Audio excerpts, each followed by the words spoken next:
السلام علیکم ورحمۃ اللہ وبرکاتہ۔ اسٹوڈنٹ آپ خیریت سے ہوں گے۔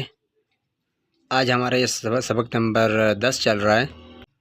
اس سبق میں آج ہم پڑھیں گے قرآن پاک کے ایک اور اشارہ جس میں وقف نہیں کیا جاتا، صرف وقف کی جگہ پر جو ہے تھوڑا سا ٹھہرنا ہوتا ہے۔ بات سمجھ آ گئی؟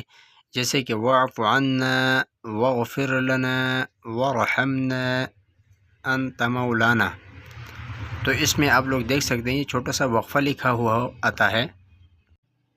اس میں جب ہم قرآن پاک کی تلاوت کرتے ہوئے ہم اس میں ٹھہریں گے تو نہیں، یعنی کہ آپ کا سانس نہیں ٹوٹنی چاہیے، البتہ آپ ایسے ہی پڑھیں گے۔ دعاؤں میں یاد رکھنا مجھے۔ خدا حافظ۔